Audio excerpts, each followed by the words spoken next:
Then finally, on a lighter note, there is something else that binds our countries, and that is football. Yesterday, Indonesia played an important match with none other than Patrick Kluivert as your national coach. As a Dutchman, of course, I take special. No, you can take my ticket. I mean,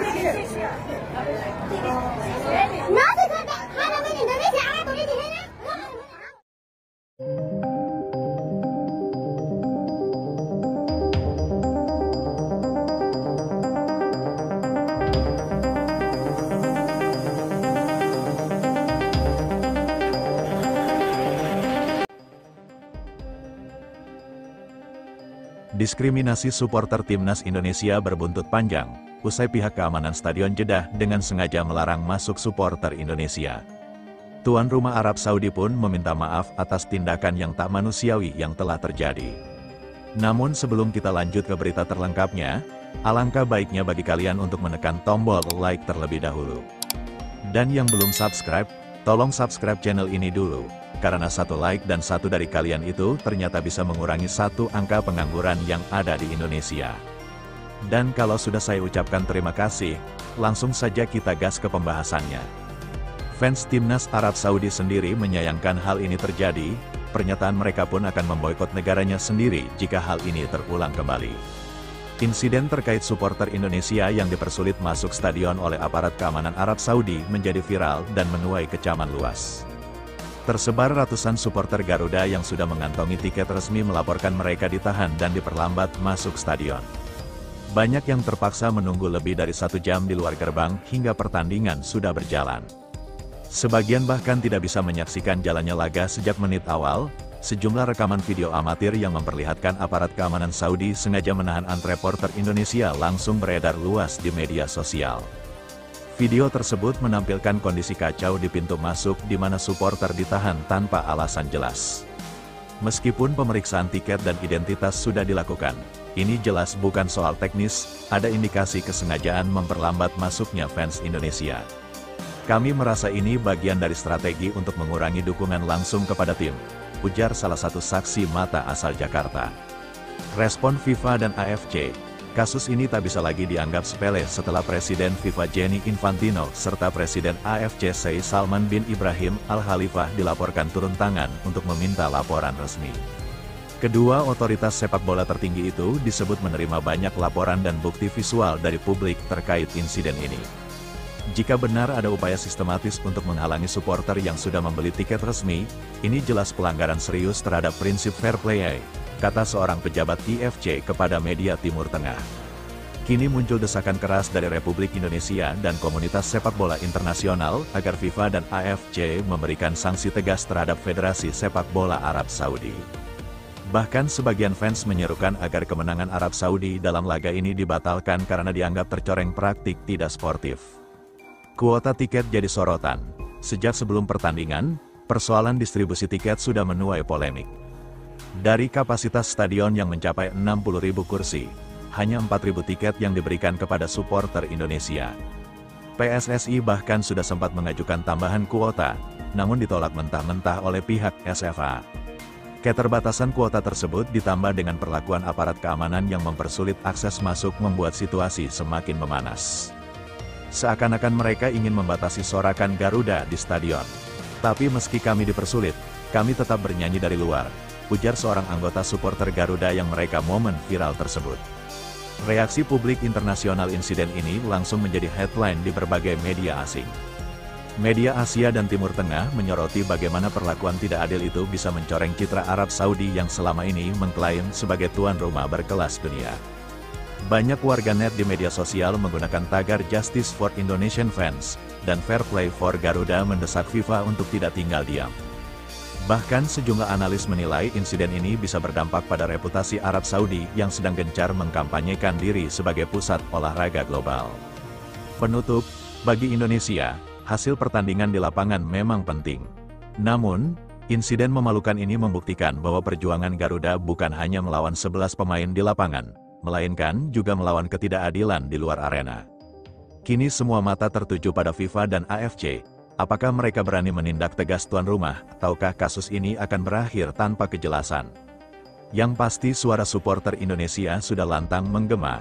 Kami tidak takut dan kami menuntut keadilan, Presiden FIFA dan AFC turun tangan. Bukti kesengajaan mempersulit supporter Indonesia masuk Stadion Arab Saudi jadi viral. Jeda laga panas Timnas Indonesia vs Arab Saudi pada round 4 kualifikasi Piala Dunia 2026 zona Asia di Stadion King Abdullah Sport City. Jeda kini diwarnai kontroversi besar yang mengguncang dunia sepak bola internasional. Begini jalan pertandingannya, Indonesia kalah dramatis 2-3 dari Arab Saudi yang bermain dengan 10 pemain dalam laga grup B ronde keempat.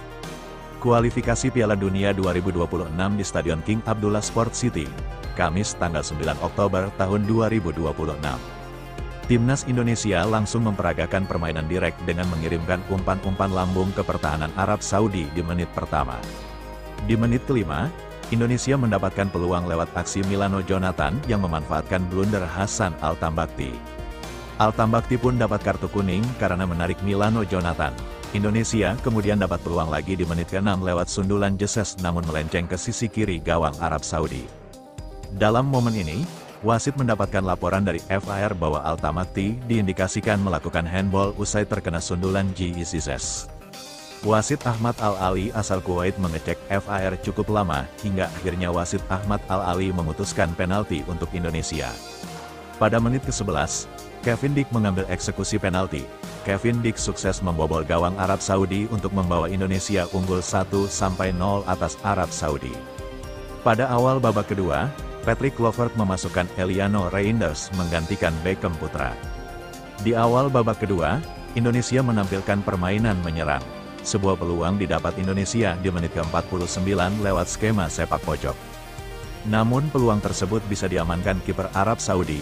Di menit ke-83, Timnas Indonesia mengancam gawang Arab Saudi lewat tendangan bebas Tom Haye.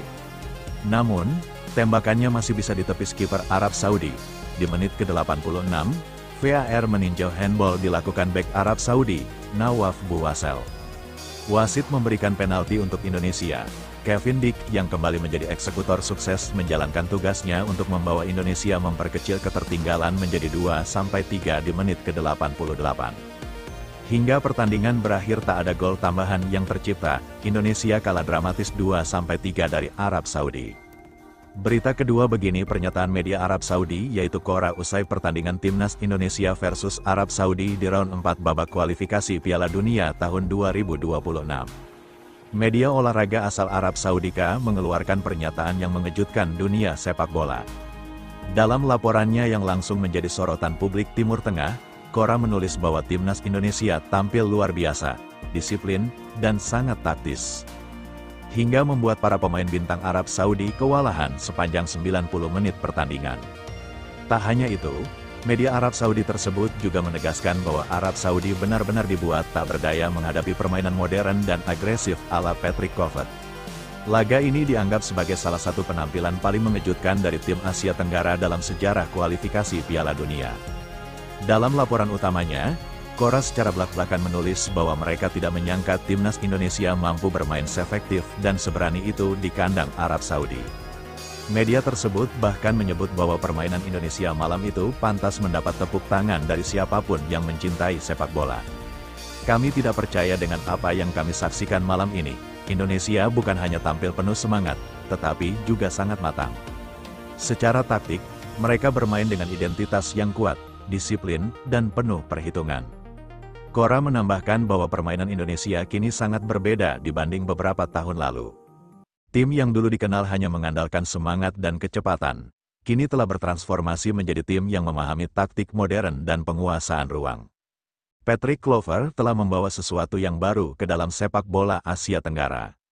Indonesia bermain seperti tim Eropa, mereka mengerti bagaimana membaca permainan, memanfaatkan ruang, dan mengatur ritme pertandingan dengan cerdas. Salah satu hal yang paling membuat Qora terkejut adalah strategi cerdas pelatih Indonesia, Patrick Kluivert bersama asistennya Alex Pastor yang menurunkan formasi 4-2-3-1. Media tersebut menyebut formasi ini sebagai senjata rahasia yang membuat Arab Saudi kebingungan. Formasi tersebut dinilai sempurna untuk menghadapi gaya permainan cepat dan eksplosif Arab Saudi. Dengan dua gelandang bertahan, Indonesia berhasil mematikan pergerakan kreatif di lini tengah lawan sekaligus memberikan keseimbangan ketika melakukan transisi dari bertahan ke menyerang.